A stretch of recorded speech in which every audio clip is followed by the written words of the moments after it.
Bonjour à tous, ravi de vous retrouver pour ce Morning Echo du vendredi 27 novembre 2020. Et bien la photo du jour, c'est aujourd'hui le Black Friday, le début des opérations promotionnelles par les commerçants en vue des fêtes de fin d'année, même si en France il aura plutôt lieu la semaine prochaine puisque les boutiques réouvrent à partir de demain. Ceci dans un contexte où hier c'était le Thanksgiving, les marchés américains étaient fermés. Vous voyez finalement très peu de variations sur les bourses européennes et asiatiques en raison de cette fermeture. Le seul actif entre guillemets qui a bougé, eh bien c'est le Bitcoin qui a perdu près de 2000 $ après son envolée fulgurante. Alors de l'avis des spécialistes, eh bien c'est plutôt une correction saine plutôt qu'une remise en cause de la hausse. Vous voyez, c'est le graphique en haut à droite. Alors à gauche, un autre point important, eh bien c'est que par rapport aux derniers accords commerciaux entre l'administration Trump et la Chine, il y avait un certain nombre d'achats qui devaient être faits par les Chinois. On est largement loin de l'objectif, seulement à 43,9% de l'objectif à fin octobre, et donc on n'arrivera pas à ce que cet accord soit pleinement mis en place par les Chinois. Alors ça posera certainement quelques problèmes pour la suite des négociations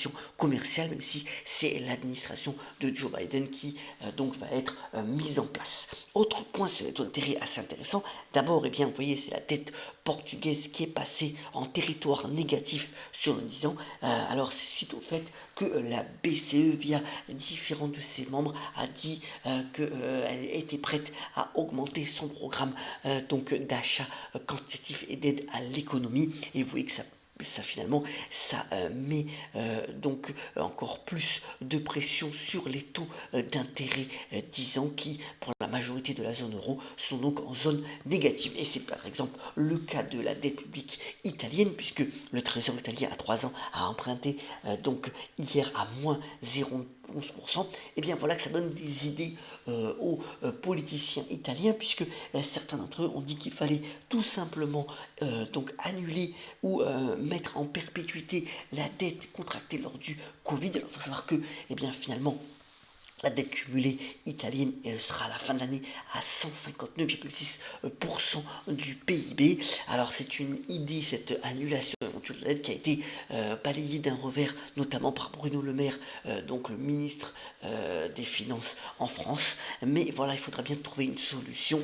Et voilà, c'est une des hypothèses qui a été émise publiquement. Il y aura certainement de nombreux débats sur cette dette à venir dans les prochains mois et prochaines années. Alors 3.6 sur l'épargne, eh bien vous voyez, c'est l'assurance vie en France qui connaît finalement une décollecte depuis le début de l'année de plus de 7 milliards d'euros. Alors c'est essentiellement dû au fait que certains ont eu besoin des sous, mais surtout que les taux de rémunération en fonds euros, c'est-à-dire en fonds garantis, sont extrêmement faibles dans ce contexte de taux d'intérêt très bas, et qu'il faut trouver d'autres solutions. Alors les principaux promoteurs de l'assurance vie essayent d'orienter les épargnants vers des unités de compte pour aller notamment sur les marchés actions, mais ce mouvement prendra encore du temps de l'avis des spécialistes. Alors petit point relayé dans le Paris Match de cette semaine, démontrant dans cette deuxième phase de confinement qui, espérons-le, va toucher à sa fin, et bien c'est l'excellente gestion de la principauté de Monaco, petit territoire certes, mais qui n'a pas imposé donc de confinement pour cette deuxième vague, plutôt un couvre-feu et des mesures sanitaires qui ont été donc renforcées, et ça a plutôt bien fonctionné. Donc voilà, c'est à dire dans le Paris Match si vous voulez plus de détails. Revenons à l'actualité des entreprises. D'abord, Alstom qui remporte un deuxième contrat pour les trains à hydrogène. Il faut savoir que le premier contrat a été celui en Allemagne avec 41 trains qui ont été pourvus. Cette fois-ci, ce sera donc en Italie pour 6 nouveaux trains. C'est une bonne nouvelle pour Alstom qui d'abord dame le pion à son rival chinois, et puis surtout qui pourra finalement relancer cette activité et la proposer à de nombreux autres pays. Sur l'activité technologique, ça a fait grand bruit, c'est le fait que Salesforce, spécialiste des logiciels, puisse mettre la main éventuelle. Alors, cette discussion serait préliminaire sur Slack. C'est que Slack, on en avait parlé plusieurs fois dans cette chronique. C'est un spécialiste de la messagerie en groupe, et vous voyez que l'action s'est envolée sur ces entrefaites de plus de 37%, valorisant le groupe à plus de 23 milliards de dollars. C'est une pépite d'ailleurs dans de bons fonds technologiques elle était bien représentée et ça va donc faire une confortable plus-value pour les détenteurs. Voilà, affaire à suivre si ces discussions se poursuivent ou non.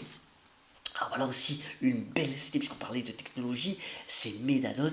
Alors la société, elle est spécialiste dans la téléconsultation et dans des bornes, vous voyez, collectées qui devraient être mises dans les pharmacies, les bornes médicales. Donc la société a levé 40 millions d'euros, elle a été seulement fondée en 2017. Alors vous voyez qu'autour de la borne, il y a 6 objets médicaux qui permettront aux patients finalement d'aider le médecin sur des consultations, bien entendu, normales, pas de grosses pathologies, mais enfin de pouvoir se connecter, d'avoir derrière immédiatement un compte rendu médical et une ordonnance digitale pour aller éventuellement prendre des médicaments dans la pharmacie.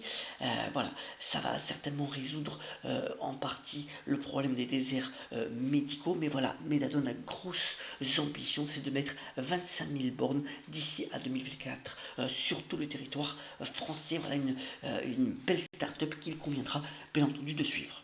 Alors on est vendredi, j'ai choisi 2 livres écologiques intéressants. D'abord un livre qui fait grand bruit en ce moment dans la presse, c'est donc ce nouveau livre d'Edouard Cortés qui a passé 3 semaines dans une cabane en haut d'un arbre à 6 mètres de hauteur. Alors, il a pu observer de près ce qui se passe, la vie autour d'un arbre, le silence, mais aussi l'agitation des petits animaux. Voilà, apparemment c'est un compte rendu qui fait beaucoup de bien et qui redonne donc vie à la nature. Et puis un thriller donc écologique, c'est celui de Olivier Norek qui s'appelle Impact. Alors l'histoire c'est celle de la prise d'otage du patron de Total, le géant français pétrolier, les ravisseurs demandent donc l'arrêt des forages pétroliers. Voilà, c'est un mélange véritablement de noir et de vert pour ce nouveau thriller d'Olivier Norek pour bien passer ces derniers jours